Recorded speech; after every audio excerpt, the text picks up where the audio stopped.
Amniotic fluid 9.1 centimetre. हमारा amniotic fluid normal है नहीं नॉर्मल है, काफी ज्यादा पैनिक कर गई मैं, काफी ज्यादा।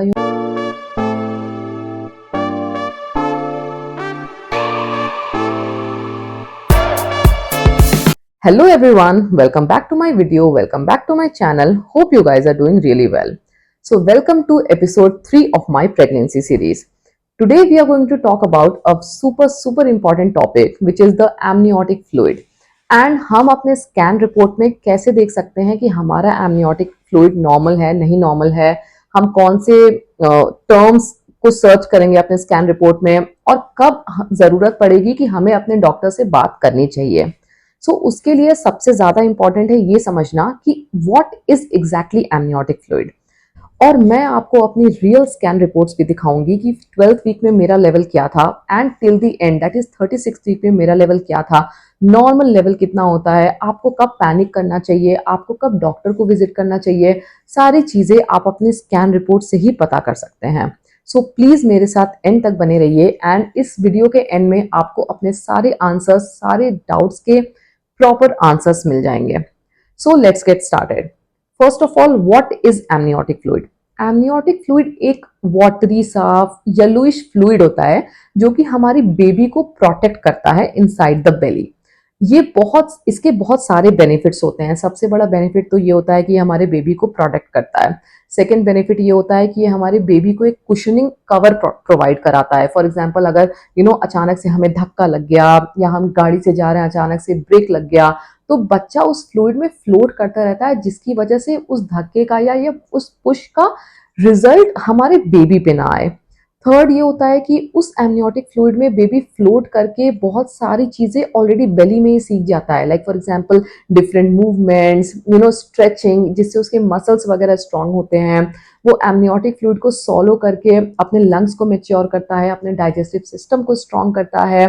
तो एमनियोटिक फ्लूइड के बहुत सारे बेनिफिट्स होते हैं एंड आप इतना समझ लो कि एमनियोटिक फ्लूइड एक साइलेंट प्रोटेक्टर होता है। तो अब हम ये देखते हैं कि एमनियोटिक फ्लूइड का नॉर्मल लेवल क्या होता है। हमारे स्कैन रिपोर्ट में एक टर्म लिखा होता है विच इज AFI। इसका लेवल होना चाहिए फ्रॉम 5 सेंटीमीटर टू 25 सेंटीमीटर। अगर ये 5 सेंटीमीटर से कम है, इसका मतलब आपके एमनियोटिक फ्लूइड बहुत कम है। अगर ये 25 सेंटीमीटर से ज्यादा है तो वो भी बहुत खतरा है कि पानी काफी ज्यादा है। अगर फ्लूइड कम है तो इसका मतलब ये है कि आपके बेबी को मूवमेंट के लिए कुछ है ही नहीं बेसिकली, राइट? वो बहुत डेंजरस सिचुएशन हो जाती है। इस केस में pre term delivery, early delivery के लिए डॉक्टर आपको इमीडिएटली बोल देता है। एंड अगर वो 25 सेंटीमीटर से ज्यादा है तो वो बच्चा गलती से सॉलो कर सकता है, तो उस केस में भी वो बहुत डेंजरस सिचुएशन हो जाती है, क्योंकि उसमें भी बच्चे का मूवमेंट कंप्लीटली रिस्ट्रिक्ट हो जाता है। तो उस केस में भी आपको इमीडिएटली डॉक्टर कुछ ना कुछ जरूर सजेस्ट करेगा, like early delivery, gate admit, जो भी चीजें हैं आपको अपने डॉक्टर को फॉलो करना है। Towards 34 to 36 weeks amniotic fluid index automatically थोड़ा कम होता जाता है।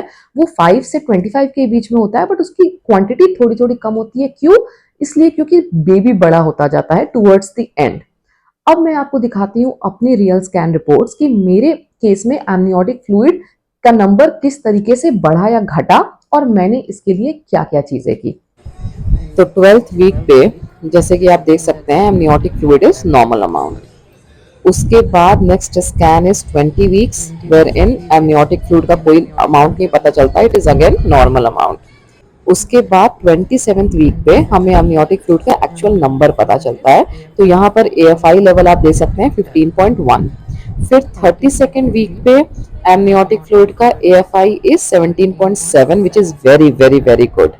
उसके बाद 36th वीक पे as you can see amniotic fluid का लेवल 9.1 हो गया which is decreased a lot.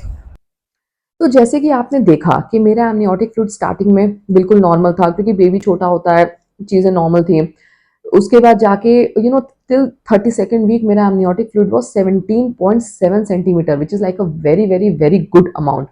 And just उसके बाद 36th वीक में एमनियोटिक फ्लूइड घट के 9 हो गया विच इज लाइक मतलब 5 इज द लोअर एंड मेरा 9 है, सो लाइक जस्ट एडिक्वेट था। तो मैं काफी ज्यादा पैनिक कर गई, मैं काफी ज्यादा नर्वस हो गई कि एमनियोटिक फ्लूइड 9 हो गया है, अचानक से 5 हो जाएगा, मैं क्या करूंगी? क्योंकि 36th वीक ही मेरा स्टार्ट हुआ था, एंड अभी at least for a full term delivery आपको 38th वीक तक तो रुकना ही पड़ेगा। आप सी सेक्शन में जाओ या नॉर्मल जाओ, 2 हफ्ते का और टाइम रहता है। तो ये सारी चीज़ें भी मेरे दिमाग में चलने लगी। मैं डॉक्टर के पास गई, मैंने मतलब उनसे डिस्कस किया कि 9 कैसे हो गया अचानक से। तो डॉक्टर ने बोला कि अभी इन सब चीज़ों में नहीं घुसते हैं क्योंकि ऑलरेडी काफ़ी लेट हो चुका है, अभी हमारे पास थोड़ा टाइम है। और उन्होंने मुझे कुछ सैशे वगैरह दिए जिससे ये लेवल 9 पे ही मेंटेन रहे। तो मैंने वो सारी चीज़ें जो जो डॉक्टर ने बोली उसको रिलीजियसली फॉलो किया, एंड वो फिर घट के 9 से 8 हो गया था। एंड बस उसके बाद से फिर डॉक्टर ने मुझे सजेस्ट कर दिया था कि आप नेक्स्ट वीक कभी भी डेज डिसाइड कर लो, we will try for induced labour या मतलब सी सेक्शन, जैसा भी होता है हम डिसाइड कर लेंगे, क्योंकि हम एक रिस्की सिचुएशन में नहीं जा सकते हैं।